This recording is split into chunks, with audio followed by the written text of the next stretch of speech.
Welcome back. Colorado is getting $21 million from the feds to fight the opioid crisis. The money is part of a larger $1.5 billion package that's been awarded to various states. Executive Clinical Director with Gallus Medical Detox, Steve Carlton, is joining us this morning. Steve, first, thanks for waking up with us as always. My pleasure.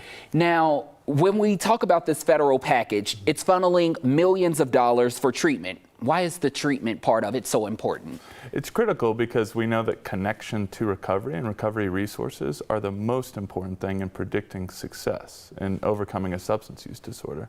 Now, when we're easily looking at the treatment and we're talking about all the different facets and we're talking about the different pathways that people can go down, it seems like they're really targeting rural communities. Why is that? Well, rural communities are the most underserved in Colorado. If you live in a small town in Colorado, it's really hard to get access to treatment and care. Yeah. Now, a lot of the money is being allocated for education and peer specialists in emergency rooms as well, because that's where a lot of people may end up as soon as this happens. So you have to easily try to figure out how to go forward from there. How do you think adding those specialists into the emergency rooms may help this a little bit more?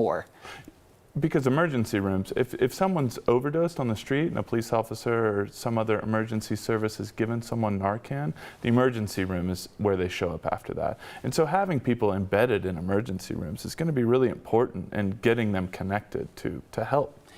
Outside of the emergency room, I just want to switch it and easily talk about Gallus in a sense, because this is something that you all are doing. Once they leave the emergency room, you all are then helping them through that process. Exactly, because Narcan, while it will save someone's life, it won't prevent those really uncomfortable withdrawals and cravings that happen when people are trying to recover from opioid use disorder. And I remember that's one thing that we continue to talk about with the opioid usage, especially speaking more about fentanyl these days. The potency of it is so high, so it kind of takes a little bit longer for people to go through that detox. It does. It does. It can be a very painful process. And so places like Gallus Medical Detox, we make it more comfortable for people. And more importantly, while you're detoxing, we help people get connected with aftercare, because that long-term support in the end is the only predictor of success. We're talking about this money from the federal government, money that can easily help anyone who may be suffering from opioid abuse.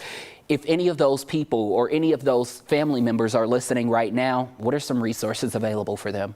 Well, I think GallusDetox.com is a great place to start. And if we can't help you, then we can help point you in the right direction. I think there's the new 988, the mental health crisis hotline. I think that is getting ramped up and can provide people quick access to resources. Those are both two good places to start. So 988, the new line for mental health resources, and then you also have Gallus Medical Detox. We have done multiple stories with you all in the past, so you can easily find any of that on 9news.com. Steve, thank you so much for joining us this morning. We really appreciate it. My pleasure.